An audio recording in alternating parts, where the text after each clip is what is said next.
রাইমার গল্পের ঝুলিতে প্রেম অপ্রেমের গল্পে লেখক মৃগাঙ্ক ভট্টাচার্যের দুটো ব্যতিক্রমী প্রেমের গল্প নিয়ে হাজির আমরা, নীলমেঘ এবং তিলম। প্রেম অপ্রেম পর্বে প্রথমে থাকছে নীলমেঘ। অভিনয়ে রাইমা, সৌমেন্দু, তুহিন বসু ও আনন্দী।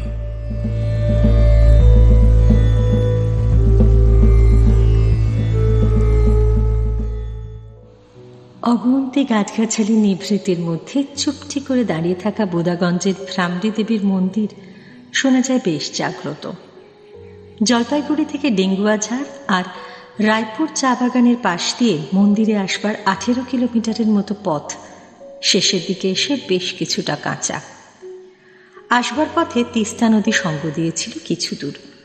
পথের ধারে গ্রামের গেরস্থ মানুষের খড়ের চাল দেওয়া ঘরদোর আর জমি জিরেত নজরে পড়েছে মাঝে মাঝে। চোখে এসেছে কাজল কালো ছোট ছোট 2-4টে পুকুর, কলা বাগান, খেজুর গাছের জট, ছড়িয়ে ছিটিয়ে থাকা কিছু আমজাম কাঁঠালের দলবল, টুকরো টাকরা সবুজ ধানের ক্ষেত। কালচে সবুজ জঙ্গল শুরু হয়েছে তার একটু পরে। গন্তব্যের কাছে সে বেশ কিছুটা জুড়ে রাস্তার দুপাশে শাল গাছের সারি, ধূলি ধূসরিত কিন্তু মর্যাদাময়। মন্দিরে ভক্তির টানে এলে তো কথাই নেই।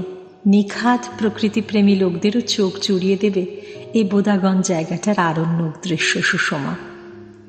সতীর 51 পিঠের এক পিঠ এখানকার ভ্রামরী দেবীর মন্দিরে পুজো দিতে আসেন দূর দূরান্তের মানুষ। আজ এসেছে আহিরি আর অগ্নি, পুরোটা পথ সাইকেলে চড়ে, জলপাইগুড়ি থেকে সেই সকালে রওনা দিয়ে কোথাও না থেমে। আহিরির দিকে তাকিয়ে আছে অগ্নি, চোখের পলক পড়ছে না তার। আহিরির কপালে দগদগে লাল সিঁদুর, এই শালের পরিধির ছায়ায় কেমন অন্যরকম দেখাচ্ছে আহিরিকে, যেন মায়া দিয়ে ঘেরা। দিশা কোচিং ক্লাসে যে আহিরিকে রোজ দেখে অগ্নি, এ মেয়ে যেন সে মেয়ে নয়, অন্য কেউ। ভিড়ের মধ্যে আলাদা করে চিনে নেওয়ার মতো আহামরি সুন্দরী আহিরি নয় ঠিকই, কিন্তু এখন সে কথা বলবার অবকাশ নেই মোটেই। একটু আগে মন্দিরে গিয়ে পুজো দিয়ে আহিরির কপালে সিঁদুর পরিয়ে দিয়েছে অগ্নি। সহপাঠীর দিকে তাকিয়ে খুশিতে, লজ্জায়, ব্রিডায় চোখ নামিয়ে নিয়েছে 12 ক্লাসের আহিরি। খিচুড়ি প্রসাদ দিয়েছেন ঠাকুরমশাই, সঙ্গে একটা লাবড়া। মন্দির চত্বরে 2টো প্রকাণ্ড গাছ, একটা হরিতকি বলেই মনে হলো অগ্নির, অন্যটা বোধহয় পাকুড় নাকি অশ্বত্থ। তাদের বয়সের বোধহয় কোনো সীমা পরিসীমা নেই। 2 মহাভুজ বৃক্ষ বেশ কিছুটা পর্যন্ত উঠেছে স্বতন্ত্রভাবে, তারপর হঠাৎ প্রকৃতির কোন খেয়ালে এক হয়ে মিশে গেছে। এক দেহে লীন হয়ে যাওয়া গাছ দুটোর পাশেই একটা চাতাল, পেছনে যতদূর চোখ যায় জলা জমি। সেখানে বসে বসে সেই অমৃত সম খিচুড়ি খাচ্ছিল দুজন। অগ্নি হাসতে হাসতে বলল, তোকে যা দেখাচ্ছে না, ইস, একটা ক্যামেরা নিয়ে এলে দারুণ হতো। আমার বউটার একটা ছবি তুলে দেখা যেত। নাক থেকে সিথি পর্যন্ত সিঁদুর। আহিরি লজ্জা পেয়েছে। অগ্নি বলল, যাবার আগে তো সিঁদুর মুছে ফেলিস, তোর বাবা তোকে এই হিলিয়ায় দেখলে না একেবারে জ্যান্ত কবর দিয়ে দেবে। সেটা কি আর জানে না? বিলক্ষণ জানে আহিরি। সে ভয়ে তো বুক ঠিপঠিপ করছে এখন। আহিরির চোখ পড়ে নিয়ে প্রসঙ্গ ঘুরিয়েছে অগ্নি। বুঝলি আহিরি, আমি ঠিক জানতাম যে আমার জয়েন্ট হবে না। হবেটা কি করে বল দেখি? পড়তে বসলে বইয়ের পাতায় তোর মুখ। যা, চোখ নামালো লাজুক আহিরি। কি যে বলিস না, আমারও যে লজ্জা করে না। তো ও যে উইদাউট প্রিপারেশন আমার ইঞ্জিনিয়ারিংয়ে 10,500 র্যাঙ্ক এসেছে, এটাতেই আমি অবাক। কিন্তু হলে কি হবে? তুই তো জানিসই যে প্রাইভেটে কলেজে পড়বার মতো ক্ষমতা আমার বাবার নেই। বাবা হলো গিয়ে সরকারি অফিসের 10টা 5টার কলম পেশা পার্টি। ও তো টাকা পাবে কোথায় বল? তার মধ্যে মায়ের যখন লিভার সিরোসিস হলো, তখন গাদা গুচ্ছে টাকা ঢেলেছে মায়ের পেছনে। মাও বাঁচল না, মাঝখান থেকে বাবার প্রভিডেন্ট ফান্ডও শুকিয়ে কাঠ হয়ে গেল। জলপাইগুড়িতে যতগুলো ব্যাংক আছে কে জানে, তাই সবগুলো থেকেই বোধহয় বাবা লোন নিয়ে বসে আছে। তোর জয়েন্টের স্কোর তেমন হয়নি বলে কাকুর খুব কষ্ট হয়েছে, তাই না রে? আহিরি বলল। প্রাণোচ্ছল অগ্নি বুঝি সামান্য বিধুর। বাবা বেশ আপসেট, বলেছে কলকাতায় আমি নিয়ে কাউন্সেলিং করাতেই যাবে না। হায়ার সেকেন্ডারি রেজাল্ট বেরোবে আরও 1 মাস পর, দেখা যাক সেটা কেমন হয়। পরীক্ষা অবশ্য খুব যে খারাপ দিয়েছি তা নয়। আর তোর সেখানে মেডিকেলে প্রথম 100-র মধ্যে র্যাঙ্ক, অ্যামেজিং। আমি সবাইকে বলতাম যে তুই ঠিক লাগিয়ে দিবি মেডিকেলে। ছোট থেকেই তো তোর স্বপ্ন ছিল ডাক্তারি নিয়ে পড়া। আমাদের কোচিং ক্লাসে সবগুলো ছেলে মেয়েই জানতো তুই আর ঈশা ঠিক পেয়ে যাবি। মধুরিমা, নীলম, অর্ণব, যিশু সবাই জানতো সেটা। এসাও ভালো প্লেস পেয়েছে, কে জানে হয়তো তোর সঙ্গে এক কলেজেই হয়ে যাবে। স্বপ্ন আমার যতটা না ছিল, আমার বাবা মায়ের ছিল তার চাইতে বেশি। সেই ক্লাস 1 থেকেই তো বাবা আর মা আমার পেছনে লেগে আছে। সারাদিন শুধু বাবি তোমায় ডাক্তার হতে হবে, বাবি তোমায় ডাক্তার হতে হবে। উফ, শুনতে শুনতে কানের পোকা নড়ে গেছে আমার। মাধ্যমিকে জেলায় সবচেয়ে বেশি নম্বর পেয়েছিলাম বলে মিডিয়া থেকে লোক এসেছিল বাড়িতে। বাবা সেদিন ওদের কাছে গর্ব করে বলেছিল, আমার মেয়ের স্বপ্ন ডাক্তার হয়ে সমাজের গরিব মানুষের সেবা করা। সে তো টিভিতে দেখি সব বাবা মায়েরাই সে কথা বলে, কিন্তু ছেলে মেয়ে ডাক্তার হতে পারলে যে আমাদের মতো সাধারণ বাড়ির মানুষের সামাজিক মান আর রোজগার 1 লাখ অনেকটা বেড়ে যায়, সেটা নিশ্চয়ই মিডিয়াকে বলেনি কাকু। ওভাবে বলিস না অগ্নি, আসলে বাবা মা নিছক মধ্যবিত্ত মানুষ তো, সারাটা জীবন অনেক কষ্ট করেছে। যেখানে গেছে কারো মনোযোগ পায়নি, তাই হয়তো ভেবেছে মেয়ের মধ্যে দিয়েই সে পূরণ না হওয়া ইচ্ছেগুলোকে ডানা মেলতে দেখবে। ওদের কি দোষ বল? আহিরি বুঝি বিমনা হলো হঠাৎ করে। বাবা মাকে আমিও কম ভালোবাসি না রে অগ্নি। ওদের খুশি দেখলে আমার মনটাও কি আনন্দে ভরে যায় না বল? তখন মনে হয় এত পরিশ্রম, কেরিয়ারের জন্য এত স্যাক্রিফাইস, সব সার্থক, সব। আহিরির চোখের কোণে হাসির ঝিলিক, হাসিটা ছুঁয়ে গেল অগ্নিকে। আহিরির কাঁধে আলতো করে হাত রেখে বলল, চল চল, প্রচুর দেরি হয়ে গেছে, বাড়িতে ঝাড় খাবি এরপর। আর হ্যাঁ, আমার এই রুমালটা নে, কপালে সিঁদুর বার মুছে ফেল। দাঁড়া, আমি মুছে দিচ্ছি, দাঁড়া দাঁড়া। রাস্তায় চেনা জানা কেউ দেখে ফেললে না একেবারে কিলো হবে। আলগুছে আহিরির দিকে তাকিয়ে অগ্নি হাসল। তুই তো জানিস না তখন তোকে সিঁদুরে যা দেখাচ্ছিল না, ও দারুণ। তারপর নিচু গলায় বলল, দেখে নিস তুই, একদিন না একদিন তোদের বাড়ির উঠোনে বিয়ের মণ্ডপ বসবে। তোদের সব আত্মীয় ঝিঁটিয়ে আসবে দূর দূরান্ত থেকে। লোকজনে পুরো গম গম করবে বিয়ে বাড়ি। বিয়ের রাতে শুধু বিসমিল্লাহ সানাই নয়, আমজাদের শরদও বাজবে। আর তুই ওই বাইরের ঘরটায় পলাশ রঙের বেনারসি পরে বসে থাকবি আমার জন্য। ধুতি পাঞ্জাবি আর টোপর পরে মাঞ্জা দিয়ে যখন গাড়ি থেকে নামবো না আমি, বাড়ির সব কুচো কাচারা হই হই করবে, বর এসেছে বর এসেছে।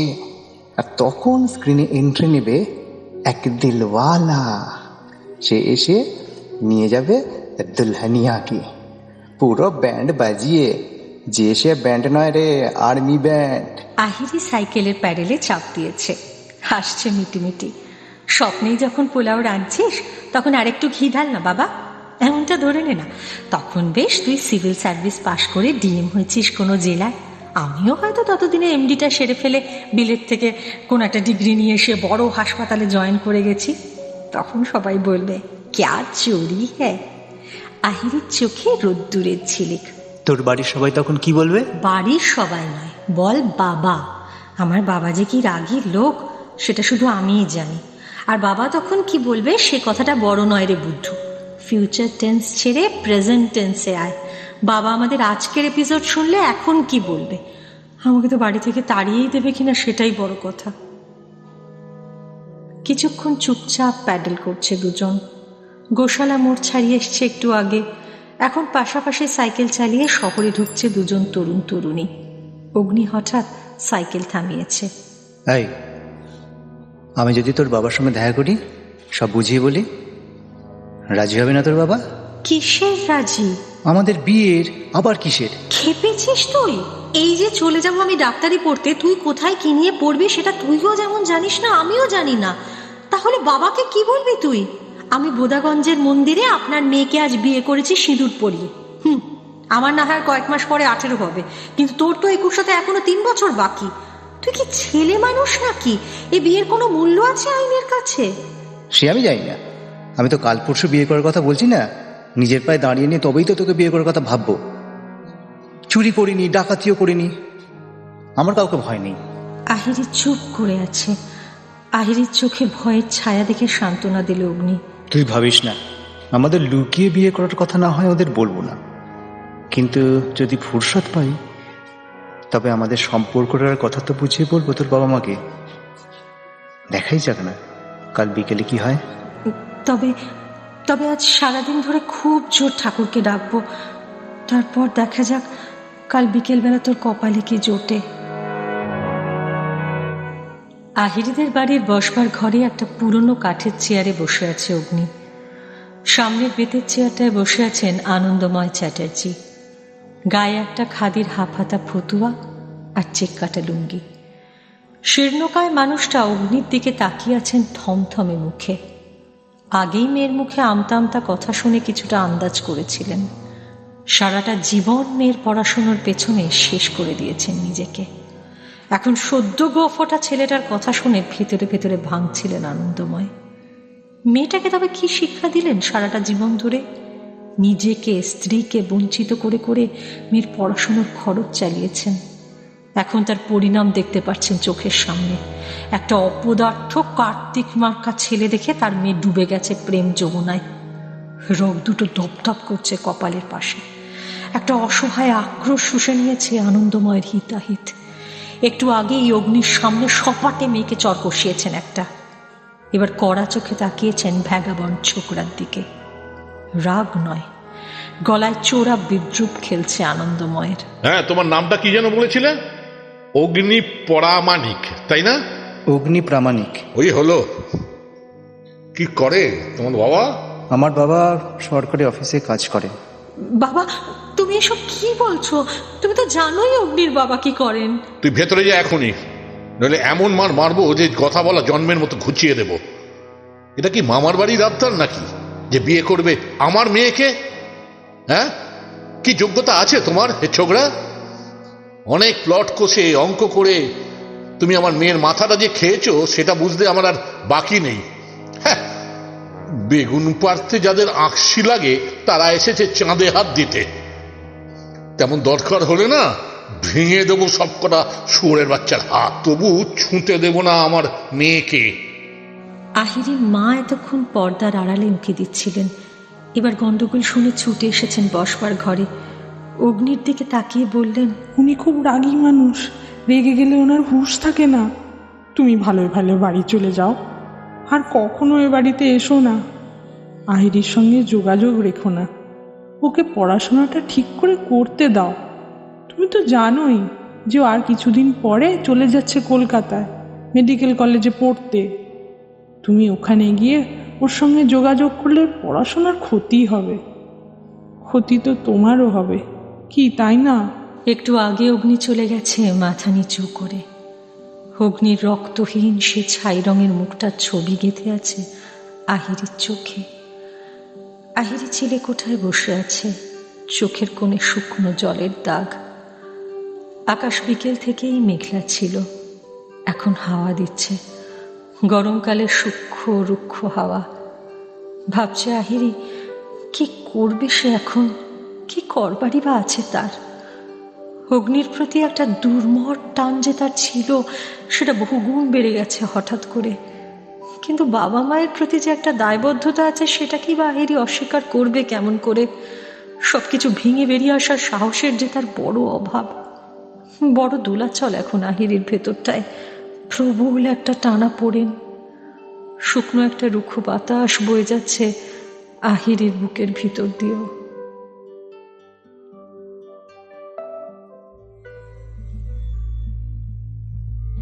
কলকাতা মেডিকেল কলেজে সুযোগ জুটে গেছে আহিরির। অগুন্তি নতুন বন্ধুর সাথে দোস্তি হয়েছে, ছেলে মেয়ে নির্বিশেষে। গোটা দিন জুড়ে ব্যস্ততা এখানে। ক্লাস করা, ক্যাম্পাসে গোল হয়ে আড্ডা মারা, লুকিয়ে ছড়িয়ে রাতের ডিস্কো থেকে ঢু মারা, সদল বলে ক্যাম্পাসের উল্টো দিকের ফুড স্টেশনে গিয়ে ফাস্টফুড সাভার করা, লাগোয়া সাইবার ক্যাফেতে ইন্টারনেট সার্ফ করা, আর রাত জেগে পড়াশুনো করা। বাকিদের মতো এই রুটিনে এখন সরগর হয়ে উঠেছে আহিরিও। কলকাতায় আগে এলেও খুব একটা থাকেনি আহিরি। ডাক্তারি পড়ার কল্যাণে অনেক দিন হয়ে গেল কলকাতায়। পুরো 4.5 বছর পড়াশুনো করে কেটেছে কলেজে। এখন ইন্টার্নশিপ চলছে, দিব্যি একটা রোজগার হচ্ছে ফি মাসে। এরপর হাউস স্টাফশিপ শুরু হবে কিছুদিন পর। 2-4 জন বন্ধু বান্ধব বিএমওএইচ হয়ে গেছে, ঢুকে গেছে সরকারি চাকরিতে। কিন্তু প্রশাসনিক চাকরিতে এখনই ঢুকতে চাইছে না আহিরি। ক্লিনিক্যাল লাইনেই মতি তার। জলপাইগুড়ির মেয়ে এসাও অবশ্য আছে তার সঙ্গে। দুজন প্রথম থেকেই একসঙ্গে থাকছে। এসা খুব হুল্লোড়বাজ, মজা করে বলে, I love metro life, it's rocking. হাসে আহিরি। কথাটা অস্বীকার করবার কোনো কারণ নেই, অথচ আগে কলকাতায় থাকতে হবে ভেবে কতই না টেনশন করছিল সে। এসা সারা দিন দৌড়ঝাঁপ করে সে শুতে না শুতেই ঘুমিয়ে কাদা। ওদিকে চট করে ঘুম আসে না আহিরির, শুয়ে শুয়ে এপাশ ওপাশ করে। একটা স্বপ্ন প্রায়ই দেখে আহিরি। গোধূলির গোলাপি আকাশ, সন্ধে হবার একটু আগে রূপালী এক নদীর ওপরে সে থেমে গেছে পড়ন্ত সূর্য। আবছা আবছা দেখা যাচ্ছে সে ভরা বর্ষা রূপলী নদীর ওপর একটা সরু বাঁশের সাঁকো, এত সরু যে দুজন পাশাপাশি যেতে পারে না। সেই বাঁশের সাঁকোতে দাঁড়িয়ে আছে আহিরি একা। ওপাশে সবুজ প্রান্তরে অশ্বারোহী এক সুঠাম সুদর্শন পুরুষ। একটা সাদা রঙের ঘোড়ায় সওয়ার হয়ে আছে সেই পুরুষ। তার মুখ স্পষ্ট দেখা যাচ্ছে না। সুদর্শন সেই মানুষটা যেন তার দিকে হাত বাড়িয়ে হাসছে। অবিকল অগ্নির আতুল সে মানুষটার। বাঁশের সাঁকোটায় ধরবার কিচ্ছু নেই। ওদিকে সবুজ প্রান্তর থেকে উঠে আসা ওম আর সুস্বাদু জীবনের ঘ্রাণ ডাকছে আহিরিকে। খুব খুব ইচ্ছে করছে ওই বাড়ানো হাতটা ধরতে, কিন্তু কি করে সামনের দিকে যাবে আহিরি? হ্যাঁ, এত সরু সাঁকো, যদি পড়ে যায় সে। ঘেমে নেই ঘুম ভেঙে যায় বেশিরভাগ দিন। কোনো কোনো দিন এসা আহিরিকে ডেকে তোলে, বিব্রত মুখে হাসে বিস্রস্ত আহিরি। পুজোর ছুটিতে বাড়ি এসেছিল আহিরি। এক লহমায় চলে গেল উৎসবের দিনগুলো, রাতগুলো। পুরনো বন্ধুদের সঙ্গে অনেক গোলতানি হলো। পাড়ার পুজো প্যান্ডেলেই আহিরির ঠিকানা ছিল এই কয়েকটা দিন। কাল লক্ষ্মী পুজো, কাল বাদে পরশু আহিরি ফিরে যাবে কলকাতায়। এখন বাড়িতে তোড়জোড় চলছে পুজোর জোগাড় যন্ত্রের। বাবা সকাল থেকে এ নিয়ে 3 বার বাজারে ছুটল। মা ঠাকুর ঘরে ব্যস্ত। এইমাত্র পোস্টম্যান এসে চিঠি দিয়ে গেছে একটা। সাদা খামে প্রেরকের নামটা দেখে বুকটা ধরাস ধরাস করছে আহিরির। বাঁদিকে নিচে খুদে খুদে অক্ষরে কালো কালিতে লেখা, অগ্নি প্রামাণিক। একবার আলতো হাতে সে নামটার ওপর হাত বোলালো আহিরি। তারপর গুটি গুটি উঠেছে সিঁড়ি দিয়ে। চিলেকোঠা নিভৃতিতে তড়িৎ হাতে সে খাম খুলে ফেলেছে আহিরি। আমার আহিরি। জানুয়ারি মাসে দিল্লিতে এমন ঠান্ডা হতে পারে আমার ধারণা ছিল না। কনট প্লেস দিল্লির বেশ ব্যস্ত এলাকা। কনট প্লেসের বারাখাম্বা রোড ধরে যখন আমি হেঁটে আসছিলাম তখন সকাল 10টা।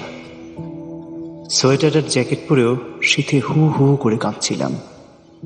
আকাশ মেঘলা ছিল, অথচ অন্ধকার ছিল না। উদ্ভাস ছিল এক ধরনের, যা মেঘমাখা দিনের নিজস্ব বৈশিষ্ট্য। কাঞ্চনজঙ্ঘা বিল্ডিংয়ের লিফট দিয়ে উঠে যখন রাউজে ঢুকছিলাম তখন আমার আর তোর সম্পর্কটার কথাই শুধু ভাবছিলাম। আমাদের সম্পর্কটার মধ্যে দেনা পাওনা তো ছিল না কিছুই, প্রত্যাশাও কি ছিল তেমন জানি না। এটা জানি যে দাবির বোঝা বা অধিকারের দেওয়াল ছিল না সেই সম্পর্কের ভেতর। আমাদের সম্পর্ক ছিল পুরোপুরি মুক্ত, অথচ বন্ধনও তো ছিল, তাই না? ছিল যে সেটা সেদিন বিকেলবেলা তোদের বাড়ি ছেড়ে মাথা নিচু করে চলে যাবার সময় তো বুঝলাম বাঁধনটা আলগা হয়ে গেল। দিল্লির কনকনে হাওয়া যেমন পোশাকের ফাঁক ফোকর দিয়ে ঢুকে পড়ে শৈত্যের তীব্রতা বুঝিয়ে দিয়ে যায়, তুই যে আমাকে কতটা জুড়েছিলি, তোর শূন্যতার শৈত্যর সেই স্বরূপ আমি বুঝলাম তোর থেকে বিচ্ছিন্ন হবার পর। এইচএস এর রেজাল্ট খুব খারাপ হয়নি আমার। যাদবপুরে ফিজিক্স নিয়ে পড়বার সুযোগও জুটে গেল। কে জানে, হয়তো দৈবেরই বসে। আমি টাকার কথা ভেবে সংকোচ করছিলাম, বাবা নিজেই জোরজার করে ভর্তি হতে বলল আমাকে। ভর্তি হয়ে গেলাম।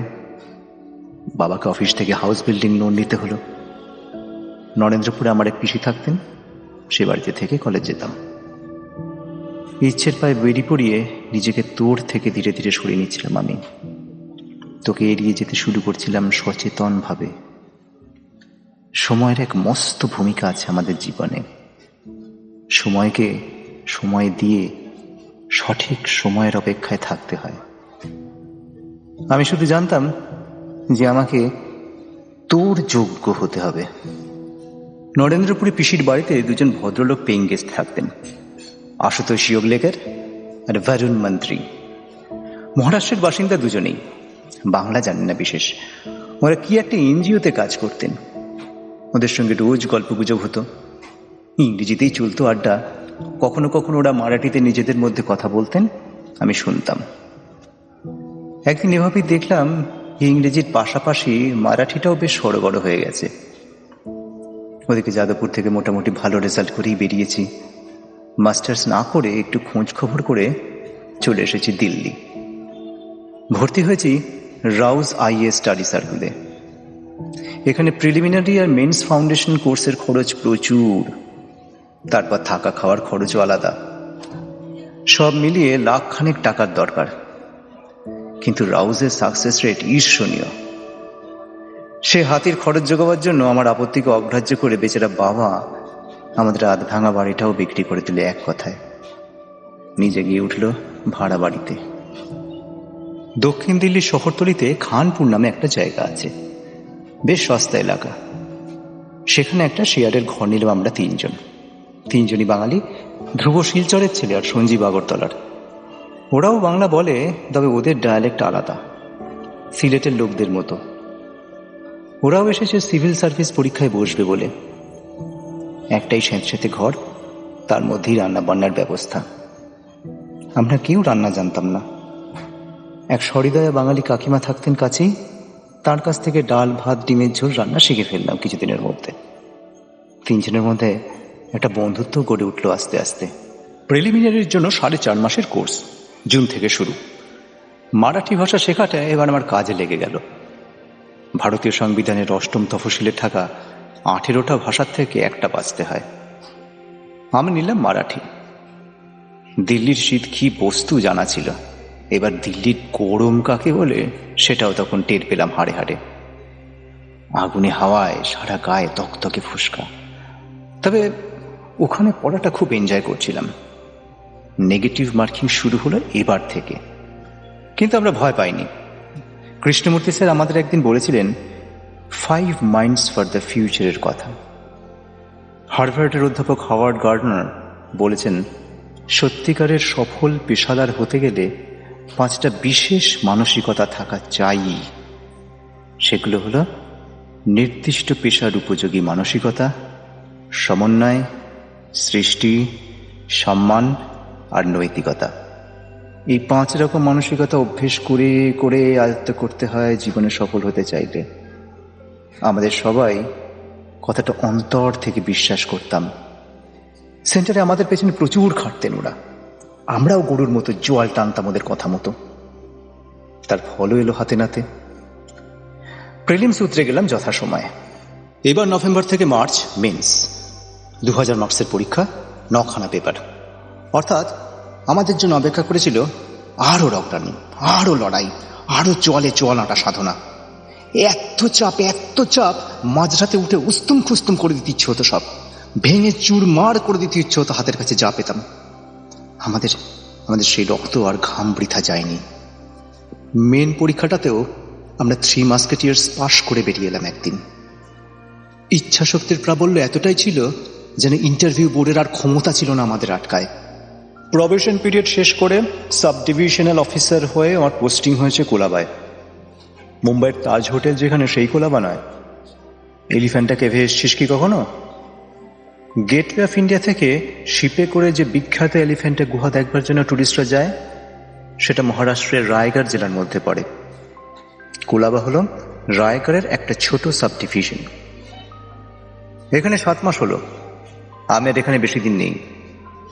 এবার কোথাও হয়তো অতিরিক্ত জেলা শাসক হয়ে পোস্টিং হবে। যা শুনছি, অজন্তা গুহা যেখানে, সেই জলগাঁও জেলা হতে যাচ্ছে আমার আগামী 2-3 বছরের ঠিকানা। তারপর পুরো দস্তুর ডিএম।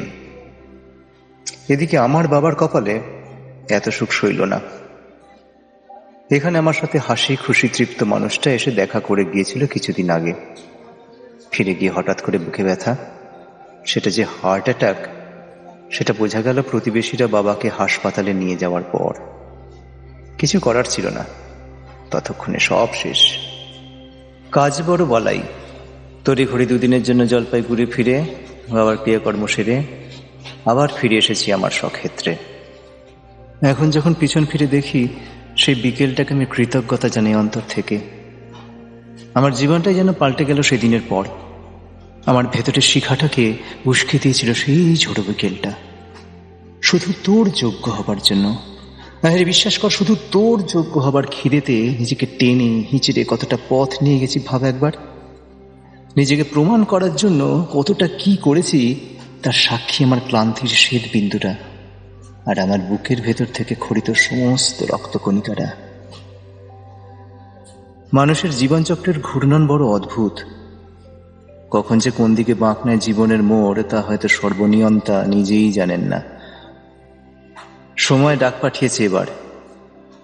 সময়কে সময় দেওয়া ভালো, কিন্তু সময়কে বেশি সময় দিলে সময় শত্রুতা করে বসে।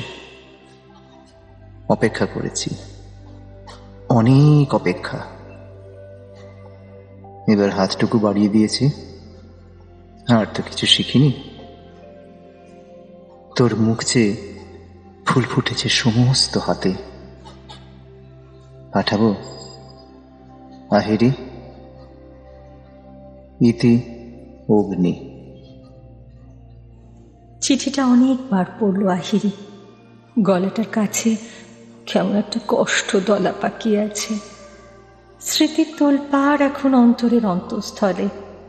পুজোর পর আকাশ ময়ূরের পেখমের মতো নীল।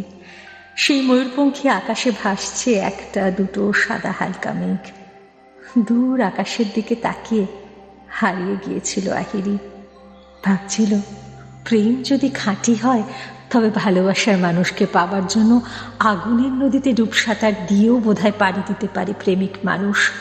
অগ্নি, আহিরির অগ্নি আজ সেটাই করে দেখিয়েছে। আহিরির বুক কাঁপছে থির থির করে। হৃৎপিণ্ড জুড়ে এখন শুধুই সুখের কাঁপন।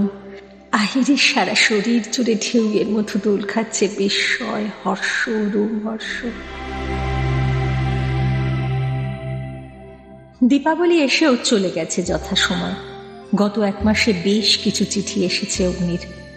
আহিরিও লিখেছে নিয়ম করে।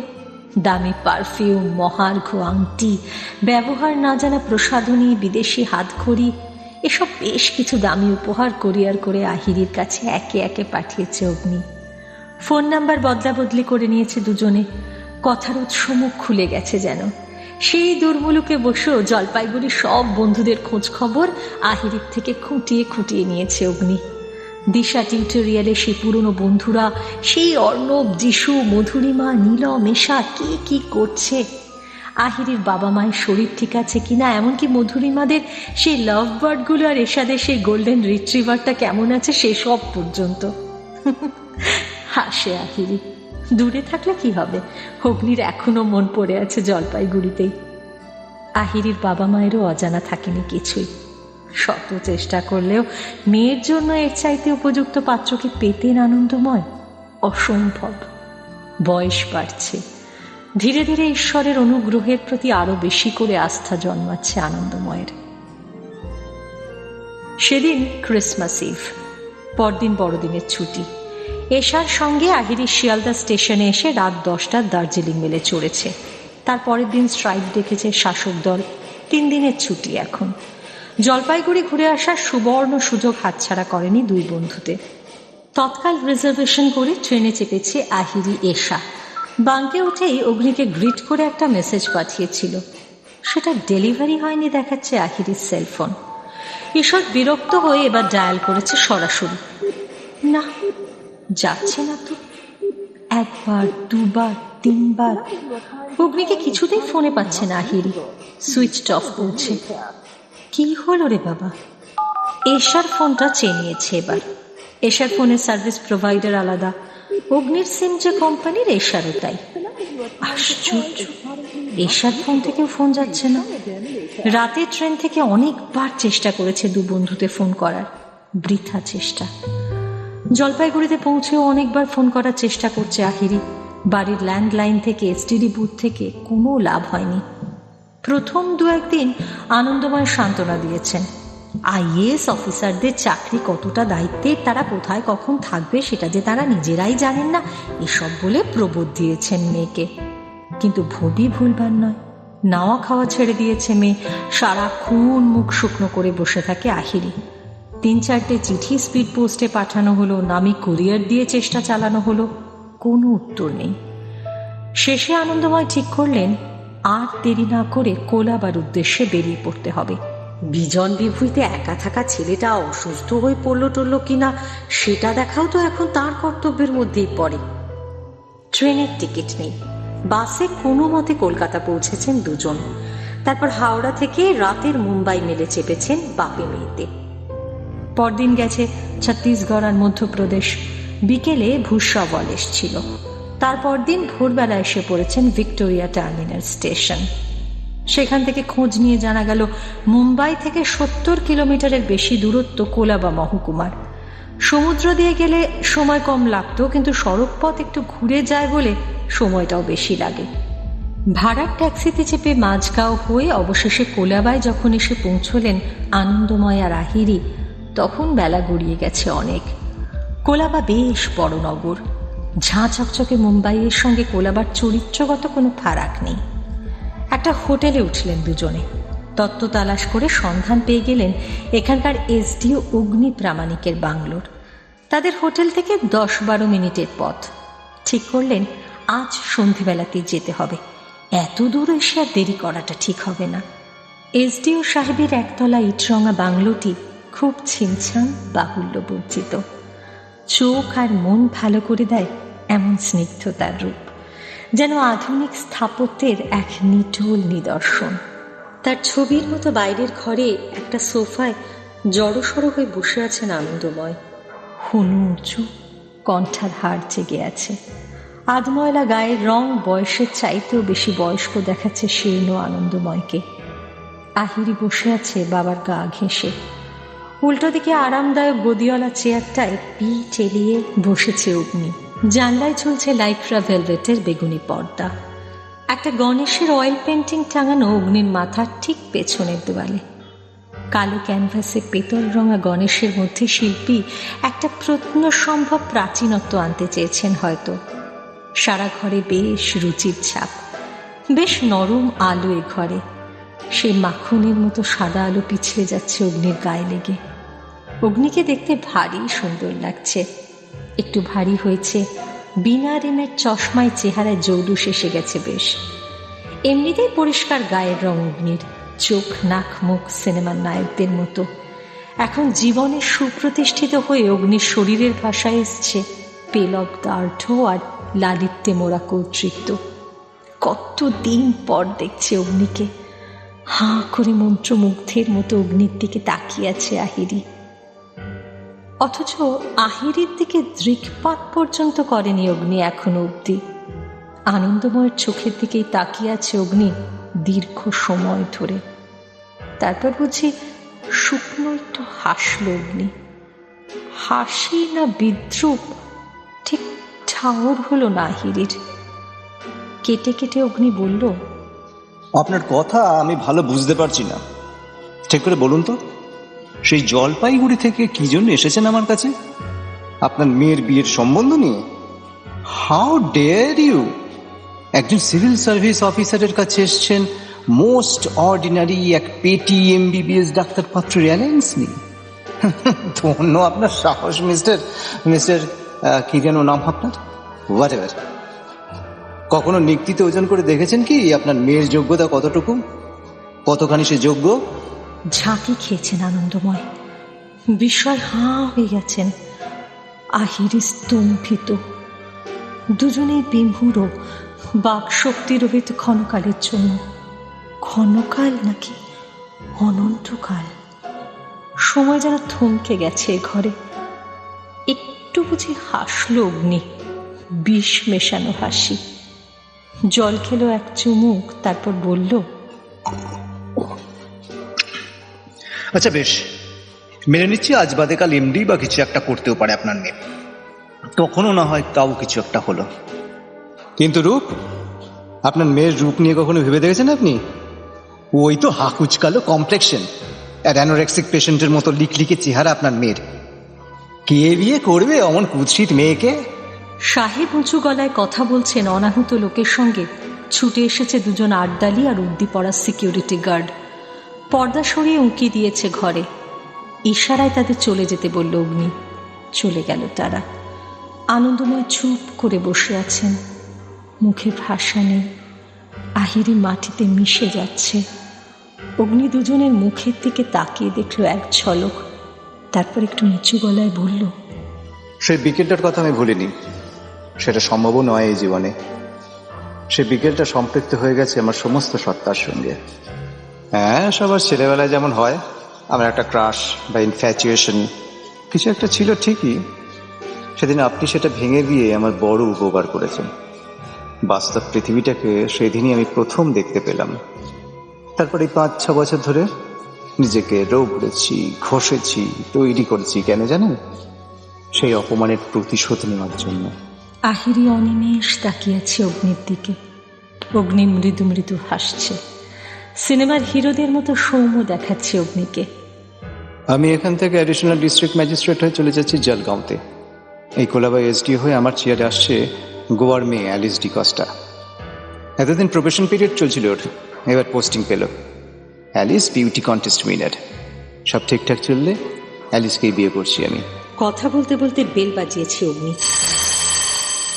তড়িৎ পায়ে চলে এসেছে খাকি পোশাকের সিকিউরিটি গার্ড। অগ্নি কবজি উল্টে ঘুরি দেখল। আমার একটু জরুরি অ্যাপয়েন্টমেন্ট আছে এখন, আমি আর সময় দিতে পারছি না আপনাদের। ইঙ্গিতটা বুঝতে অসুবিধে হয়নি আনন্দময়ের। দুজনে মাথা নিচু করে এগোচ্ছেন দরজার দিকে, খাকি পোশাকের পেছন পেছন। I am sorry, but I firmly believe you deserve it. Yes, both of you. Mumbai থেকে ফিরেছেন 1 মাস হতে চলল। আনন্দময়ের বয়স বেড়ে গেছে অনেকটাই। অনেকগুলো রোগ ধরা পড়েছে একসঙ্গে। সবার উপরোধে বিপর্যস্ত আহিরি শরণাগত হয়েছিল এক সাইকিয়াট্রিস্টের। কাউন্সেলিং করে লাভ হয়নি বিশেষ। ডাক্তারের ওষুধেও নিঃশর্ত ঘুম আসতে চায় না আহিরির বেশিরভাগ সময়। যদি বা ঘুম আসেও অতর্কিতে হানা দেয় স্বপ্ন। না, ঠিক স্বপ্ন না, দুঃস্বপ্নের নিঃশব্দ কোলাহল। দিগন্ত জুড়ে কেউ ছাই রঙের তুলি বুলিয়ে দিয়েছে। সারা আকাশ ধূসর। শুধু একদিকে এক বিরাট নির্বান্ধব ঘন নীল রঙের মেঘ, যেন ঝড়ের মেঘ। এখনই ভেঙে গুড়িয়ে তছনছ করে দেবে সব। আহিরির পায়ের নিচে গর্জন করে বয়ে যাচ্ছে বর্ষার এক ভরা নদী। রূপসী নয়, যেন উপসী এক রাক্ষসী। তার উপর সরু এক বাঁশের সাঁকো। বড় নির্জন সেই সাঁকো। সাঁকোটার উপর দাঁড়িয়ে আছে আহিরি। আরো একটু ঘন হলো যেন আধার। চরাচর জুড়ে যেন প্রত্যাখ্যান ঝরছে অবিরাম। কাঁটা দিচ্ছে গায়ে, ছলছল করছে বুকের ভেতরটা। আহিরির পেছনে কেউ নেই। সামনে যতদূর চোখ যায় জনমনীষী কেউ নেই। যেদিকে তাকাচ্ছে আহিরি বেবাক শুনশান সব। সাঁকোর ওপারে কোনো সাদা রঙা ঘোড়া নেই, কোনো ঘোর সওয়ার নেই, কোথাও কেউ নেই। সাঁকোর ওপারে কেউ নেই আহিরির অপেক্ষায়। শুধু বিষাদের ঘন নীল মেঘ দাঁড়িয়ে আছে সমস্ত নৈঋত জুড়ে।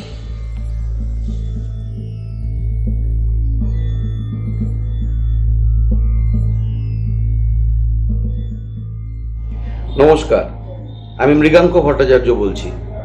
দেখুন, প্রেম নিয়ে অনেক কথা বলি আমরা কাব্য করে বলি যে প্রেমই সেই আবহমান আহ্বান, যা আমি থেকে তুমি হয়ে উঠতে উঠতে যা পেরিয়ে যায় নিষেধের লক্ষণ রেখা, ছিঁড়ে ফেলে ভ্রু কুচকানো প্রতিবিপ্লবী প্রহরা। উড়ানের এ নব অধ্যায়ে খুঁজে নেয় পাখা, খোঁজে মহানব অঙ্গন, এসব আমরা বলি। কিন্তু আমরা অনেক সময় ভুলে যাই যে প্রেমের ঠিক উল্টো পিঠেই কিন্তু থাকে অপ্রেম। কখনো কখনো লক্ষ্য করে দেখবেন কারো কারো জীবন দগ্ধ হয় এই প্রেম কিংবা অপ্রেমের কারণে। তখন দেখবেন ছাই হয়ে উড়ে যায় সে জীবন। ছায়ার মতো তখন পড়ে থাকে তার মনের অবশেষটুকু। মানুষটা তো বাঁচেই না, তখন ছায়া মাত্র বাঁচে। নীলমেঘ তেমনই একটি গল্প, একটি ব্যতিক্রমী প্রেমের কিংবা অপ্রেমের গল্প।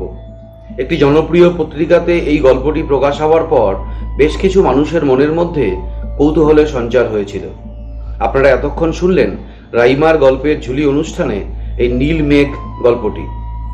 রাইমার গল্পের ঝুলিকে আমার তরফ থেকে অশেষ ধন্যবাদ জানাই। নমস্কার।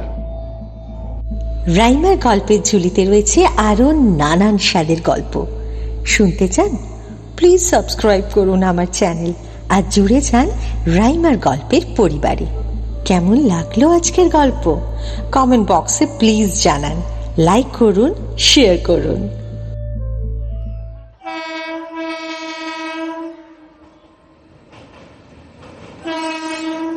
রাইমার গল্পের ঝুলি নিবেদিত প্রেম অপ্রেমের গল্পে এখন শুনবেন লেখক মৃগাঙ্ক ভট্টাচার্যের লেখা গল্প তিলং।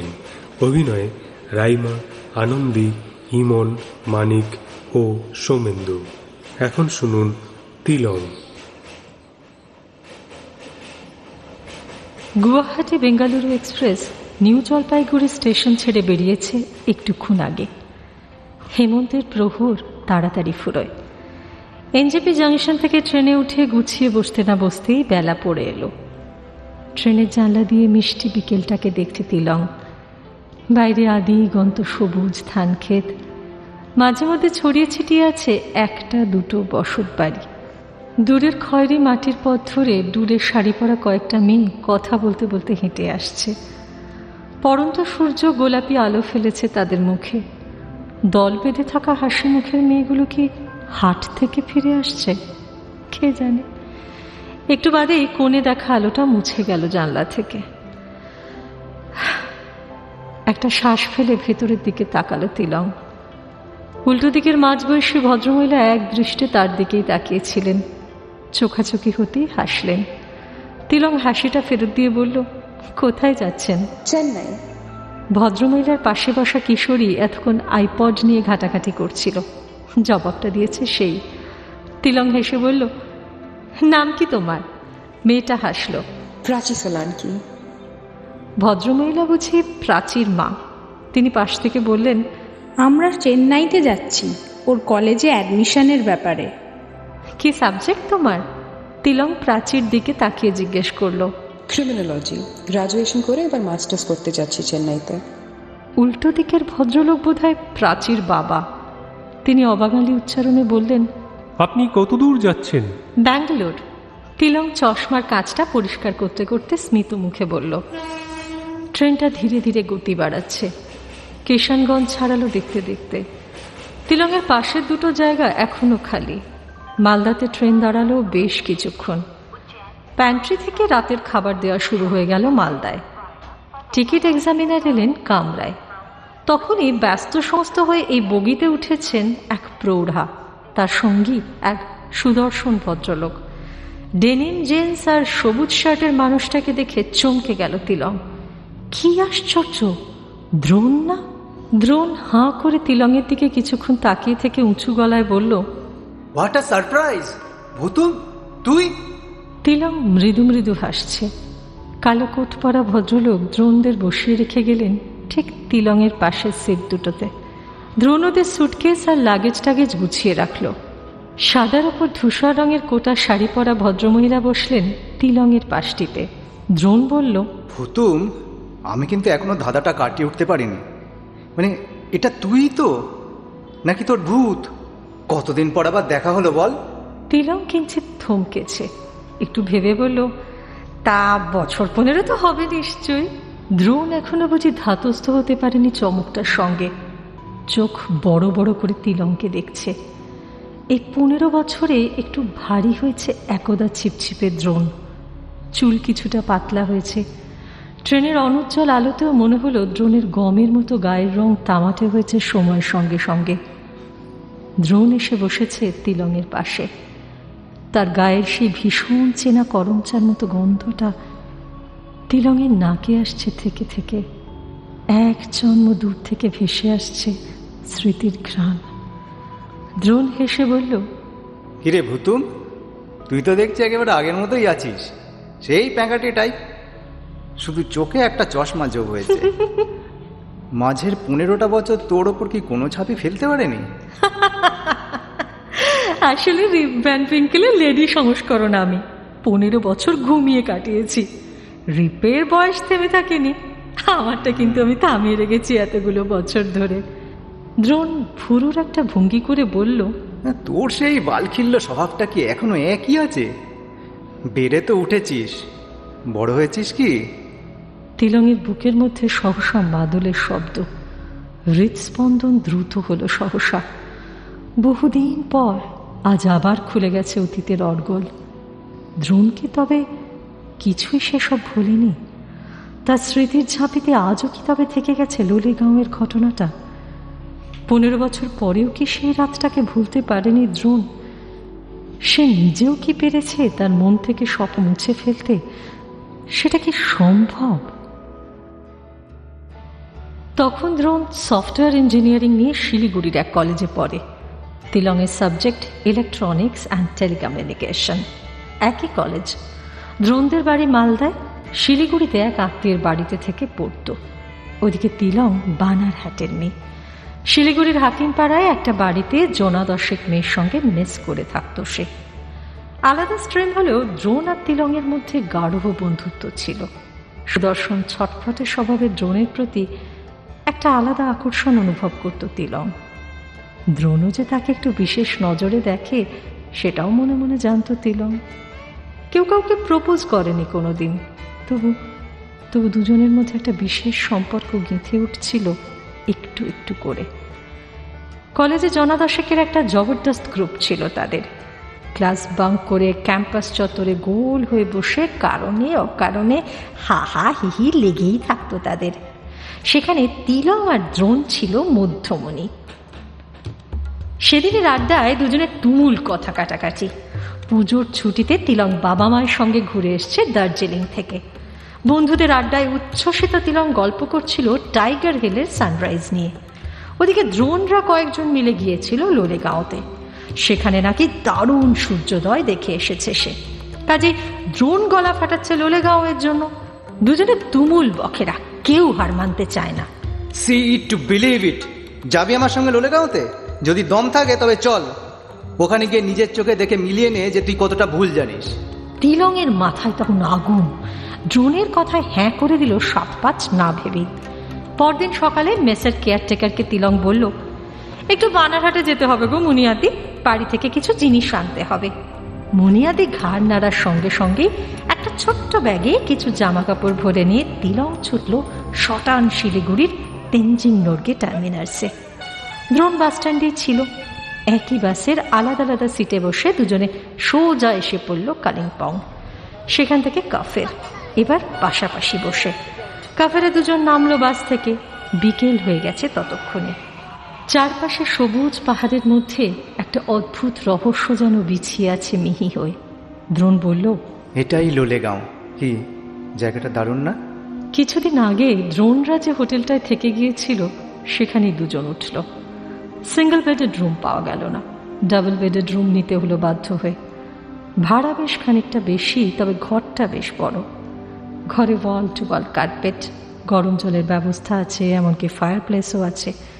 অ্যাটাচড বাথরুম, টয়লেট বেশ ছকছকে। পূব দিকে সাদা পর্দার ওপাশে বিরাট উইন্ডো গ্লাস।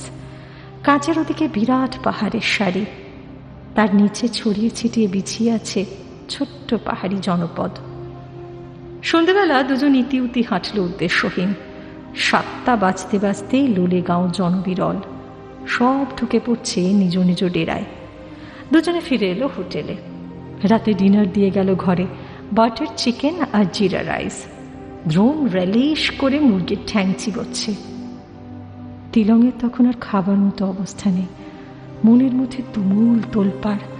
খুঁটে খুঁটে কোনো রকমের ভাতটা গিলল। ঝোঁকের মাথায় চলে এসেছে।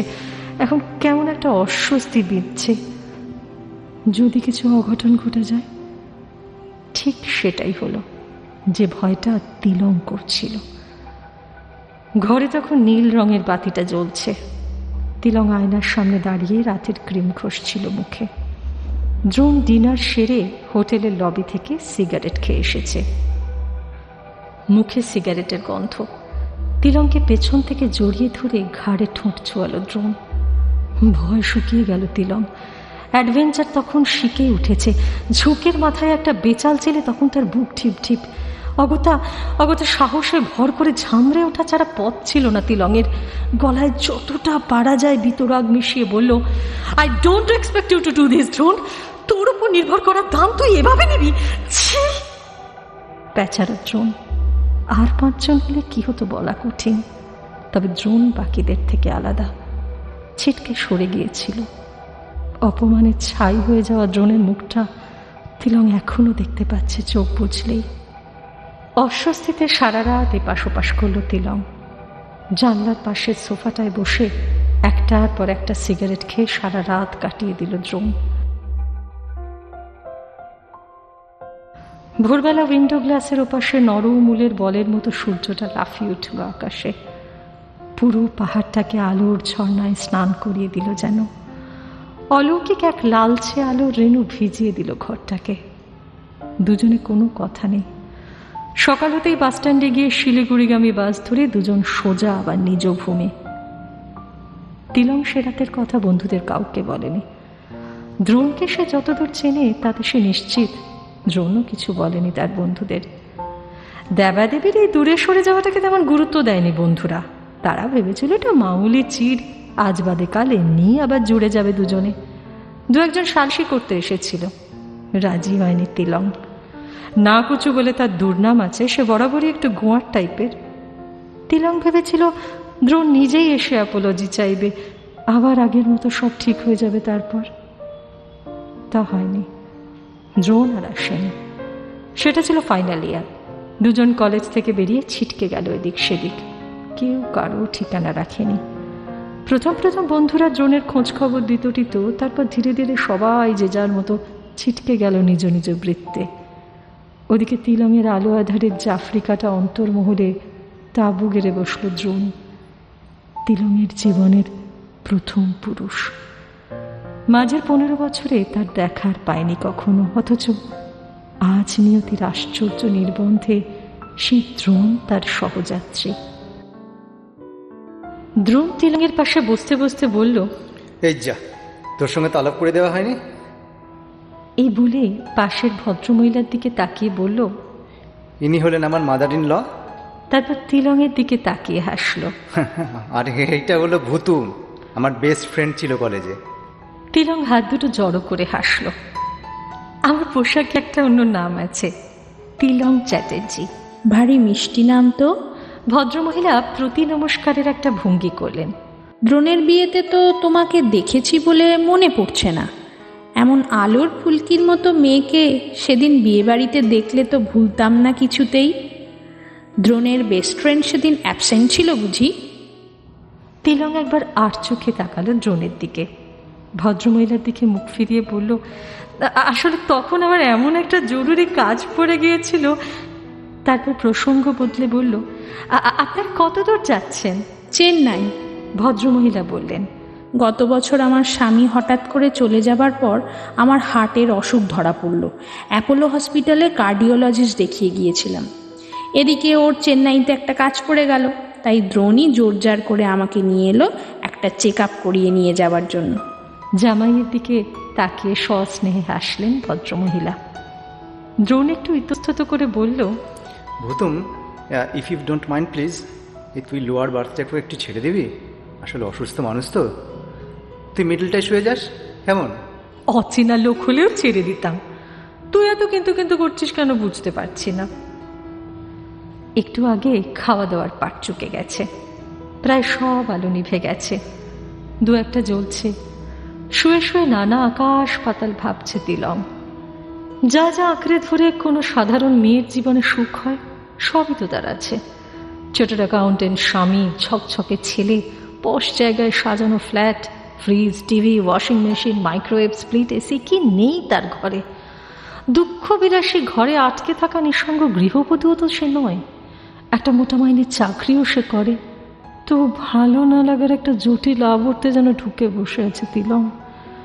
একটা হালকা বিষণ্ণতা তাকে যেন জড়িয়ে ধরে আছে হেমন্ত সন্ধ্যার কুয়াশার মতো। এসব আবল তাবল ভাবতে ভাবতে কতক্ষণ যে কেটেছে আর কখন যে ঘুমিয়ে পড়েছে জানে না সে। হাই পুতুল, চা খাবি? চোখ কচলে তিলক দেখে একটা স্টেশনে ট্রেন দাঁড়িয়ে আছে। ধোয়া ওঠা চায়ের ভার নিয়ে জানলার বাইরে প্ল্যাটফর্মে দাঁড়িয়ে আছে দ্রোণ। এটা কোন স্টেশন? ভদ্রক, ওর সাথে ঢুকে পড়েছি আমরা। এনে ধর। চায়ের ভার এগিয়ে দিল দ্রোণ। ওদিককার টয়লেটটা মোটামুটি পরিষ্কার আছে, দেখে এসছি। এখন ফাঁকাই আছে, ঘুরে আসি গিয়ে, পরে আবার ভিড় হয়ে যাবে। তাড়া দিল দ্রোণ। টয়লেট থেকে ফিরে এসেছে তিলক। ততক্ষণে দ্রোণ হাত লাগিয়ে তার বাঙ্ক গুটিয়ে তুলে দিয়েছে। তার হাওয়া বালিশ আর বিছানার চাদর টাদর দ্রোণ ভাঁজ করে তুলে ফেলেছে এর মধ্যে। এই বস, কফি খা। তোর এসব লটবহর ঢুকিয়ে নে তোর ব্যাগে। আর হ্যাঁ, আমাদের সঙ্গে সঙ্গে তোর ব্রেকফাস্টের অর্ডার দিয়ে দিয়েছি, এসে যাবে একটু বাদেই। প্যান্ট্রি থেকে বললো ডিম পাউরুটি ছাড়া কিছু পাওয়া যাবে না। কোনো মানে হয়? এই প্রথম নয়, এমন এম্বারেসিং পরিস্থিতিতে এর আগেও তিলককে ফেলেছে দ্রোণ। হঠাৎই তিলকের গাল লজ্জায় লাল, আর চোখে কটমটিয়ে তাকালো দ্রোণের দিকে। ওদিকে বাবু দিব্যি ভাবলেশীন। তার সমস্ত মনোযোগ এখন জানলার ওপাশে চলমান প্রকৃতিতে। ট্রেন ভুবনেশ্বর স্টেশনে এসে দাঁড়ালো।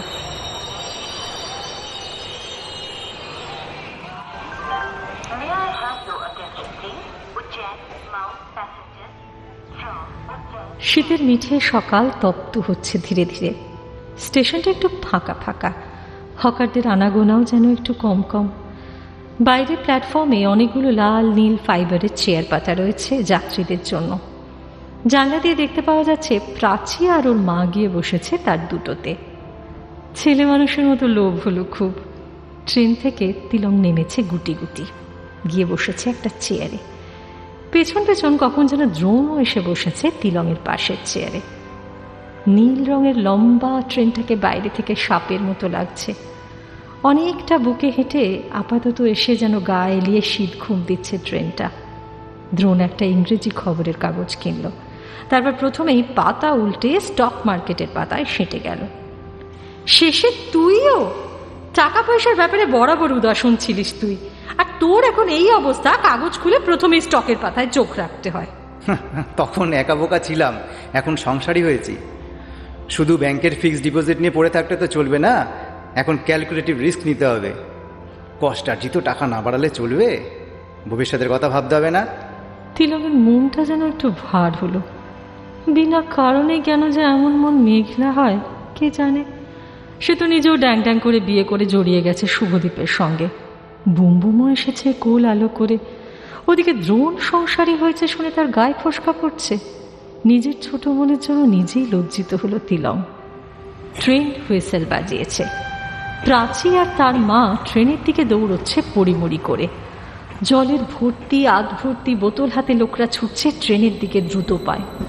দ্রোণ খবরের কাগজে মগ্ন, বোধহয় শোনেনি শব্দ। তিলক দাঁড়িয়ে পড়ছে, উত্তেজনায় চিৎকার করে বলল, এই দ্রোণ, কিরে চল, ও ট্রেন ছেড়ে দিচ্ছে যে। দ্রোণ কাগজ থেকে অন্যমনস্ক চোখ তুলল। সে চোখ দুটো কি ভীষণ নির্জন, ছমছম করে উঠল তিলকের বুকের ভেতর। একবার তার দিকে তাকিয়ে কেমন কেমন চোখে ভূতে পাওয়া গলায় ফিসফিস করে দ্রোণ বলল, যদি আর না যাই তবে কেমন হয়? মানে এই স্টেশনেই যদি থেকে যাই, আমি আর তুই অনন্তকাল। বলে কি লোকটা? তিলক বোকার মতো চোখ বড় বড় করে তাকিয়ে আছে উন্মাত্তার দিকে। তিলকের বুকের মধ্যে রেল ইঞ্জিনের মতো তীব্র এক ধকধক শব্দ। গুঁড়ো গুঁড়ো হয়ে যাচ্ছে ফিনফিন এই ভাঙা কাঁচের মন। ওদিকে ট্রেন চলতে শুরু করেছে গুটি গুটি, গতি বাড়ছে আস্তে আস্তে। তিলক বিহ্বল হয়ে স্থানুর মতো দাঁড়িয়ে। দ্রোণের শাশুড়ির উৎকণ্ঠিত মুখ ট্রেনের দরজায়। প্রাচীরা সবাই অবাক চোখে তাকিয়ে আছে এদিকে। তিলকের পা গেঁথে গেছে প্ল্যাটফর্মে। দ্রোণ যে কখন তাকে হ্যাঁচকা টানে উড়িয়ে নিয়ে তুলে ফেলেছে ট্রেনে তা সে জানেই না। তিলক বসেছিল চোখ বন্ধ করে। সবাই ভিড় করে আছে চারদিকে। দ্রোণের শাশুড়ি বললেন, হঠাৎ করে কি হলো তোমার? শরীর খারাপ লাগছিল নাকি? দ্রোণ তোমাকে টেনে না তুললে তো একটা অ্যাক্সিডেন্ট হতে যাচ্ছিল। প্রাচী বলল, বাবা তো এক্ষুনি চেন টানতে যাচ্ছিল, আর একটু স্পিড বেড়ে গেলে তো আপনারা উঠতেই পারতেন না ট্রেনে। লাজুক মুখে হাসল তিলম। হ্যাঁ মানে মাথাটা একটু ঘুরে গিয়েছিল।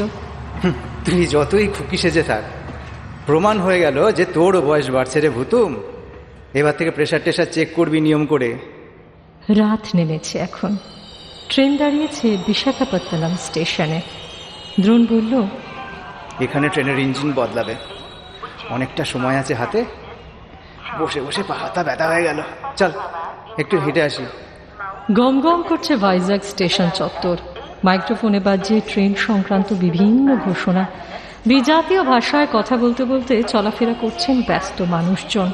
হকার, কুলি, ট্রেন চেকার, রেল পুলিশ আর অগুন্তি মানুষের চেয়ে আছে প্ল্যাটফর্ম। পাশাপাশি হাঁটছে দুজন, বহুদিন পর আজ আবার। কথাটা বলবো না করেও বলে ফেলল তিলক। তখন ভুবনেশ্বর স্টেশনে অমন করে সিন ক্রিয়েট করলি কেন দ্রোণ? সবাই কি ভাবলো বলতো? I was just kidding dear. আর তুই যে সেই ঠাট্টা না বুঝে পেবে ভম্বল দাসের মতন দাঁড়িয়ে থাকবি, সেটাও আমি বুঝবো কেমন করে? ভতুম, তুই এখনো সেই ক্যাবলাই রয়ে গেলি। দ্রোণ দুটো লঙ্কার বড়া কিনেছে হকারের কাছ থেকে। একটা তিলঙের হাতে দিয়ে আর একটা বড় কামড় বসালো আয়েশ করে। ঝালের শীষ হচ্ছে। শোন, পুরোনো কোম্পানিটা ছেড়ে এবার নিজে একটা কনসালটেন্সি ফার্ম খুলেছি। বউ আমার মতো সফটওয়্যার ইঞ্জিনিয়ার, ওর নাম ঝিলাম। আমরা দুজন দু জায়গায় কাজ করছিলাম। তারপর ওয়ান ফাইন মর্নিং আমি আর ঝিলাম ঠিক করলাম আর অন্যের গোলামি নয়। বাস মিয়া বিবি মিলে একটা ফার্ম খুলে বসেছি প্রপার মালদাতে। এখন খেটে খুটে ফার্মটাকে দাঁড় করাবার চেষ্টা করছি। হ্যাঁ, আর একটু সময় লাগবে সেট হতে। তিলক একটু আনমনা হয়েছিল। সম্বিত ফিরল দ্রোণের গলায়। ইনোভা ইনফোটেকের নাম তো নিশ্চয়ই শুনেছিস, টিভিতে খুব অ্যাড দেখায় ওদের। যাই হোক, ওই Innova general manager Christopher Richards চেন্নাইতে আমায় ডেকে পাঠিয়েছে। তা একটা ভালো কিছু এক্সপেক্ট করছি, বুঝলি? দ্রোণ দাঁড়িয়ে পড়ল। আমার জীবনের সবচাইতে ক্রুশিয়াল 7টা দিন আসছে এবার। আমার জন্য একটু প্রে করিস রে ভুতুম, কেমন? দ্রোণ কথা বলছিল, তিলঙ্গকে দেখছিল। এক সময়কার প্রিয় মানুষটা কেমন আছে সে চোরা কৌতূহল কি শুধু মেয়েদেরই থাকে? এতক্ষণ একসঙ্গে কাটাচ্ছে, অথচ ওর ভুতুম সম্বন্ধে একটা প্রশ্নও তো করল না দ্রোণ। তবে কেমন একটা কষ্ট, একটা কান্নার আবেগ ঘুরপাক খাচ্ছে মনের ভেতর। কোনো লাঞ্ছনা বা বঞ্চনা নয়, কোনো নীচতা নয়, তবু তিলঙ্গকে ঘিরে ধরছে একটা অপূর্ণতার আর তুচ্ছতার বোধ। শুভদেব ভীষণ ভালো মানুষ, তিলঙ্গকে ভালোবাসে ওর মতো করে, কিন্তু শুভদীপের মধ্যে সেই প্রাণ কোথায়? চেষ্টা করেও কেউ দ্রোণ হতে পারবে কোনোদিনও? শুভদীপ স্বামী, প্রথম থেকেই পুরোপুরি স্বামী, প্রেমিক কখনো নয়। শুভদীপের সঙ্গে কাটানো কোনো তরল মুহূর্তের কথা চেষ্টা করেও মনে পড়ল না তিলঙ্গের। গলার মধ্যে একটা কষ্ট দলা পাকাচ্ছে। দ্রোণের সঙ্গে একসঙ্গে হাঁটছে সে। এই ছোট্ট অনুপলটাকেই কাল অলিক বলে মনে হবে জানে তিলং। তবু আজ হঠাৎ এই বোধটাই এমন অসতর্ক মুহূর্তে তার ভেতর একটা তরল প্রবাহের সঞ্চার ঘটালো। টের পেয়ে গেছে ঠিক।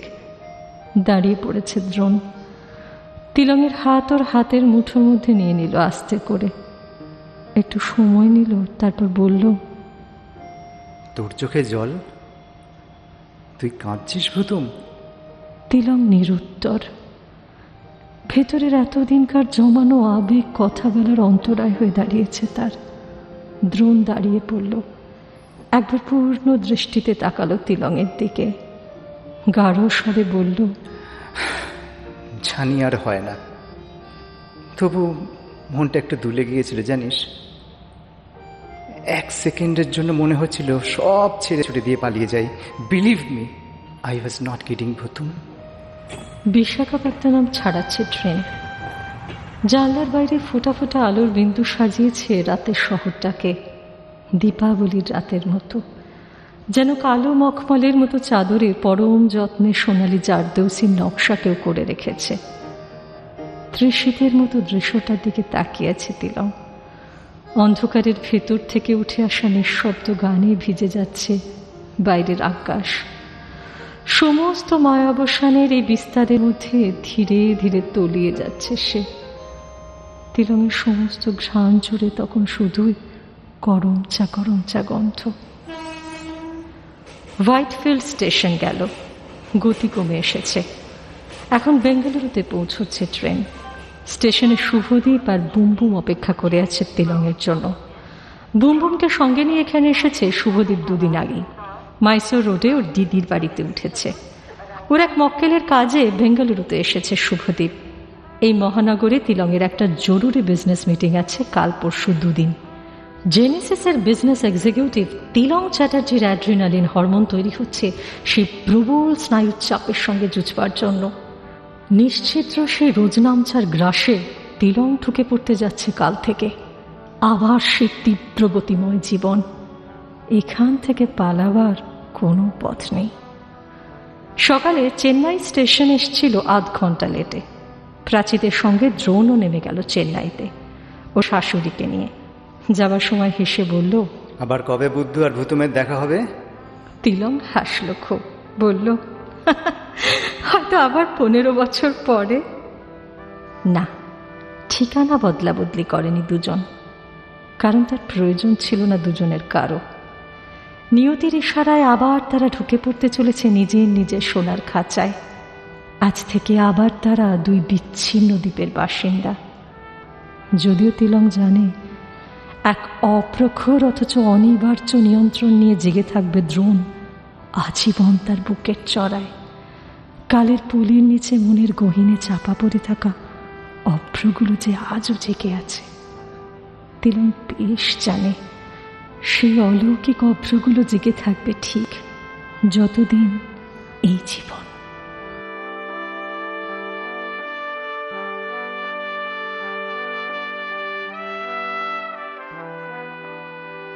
সমগ্র অনুষ্ঠানটির প্রোডাকশনের দায়িত্বে যারা যারা ছিলেন, প্রোডাকশন এবং অডিও ডিজাইন সোমেন্দু, এডিটিং এবং sound mixing Manik, poster design Somendu, episode director Raima.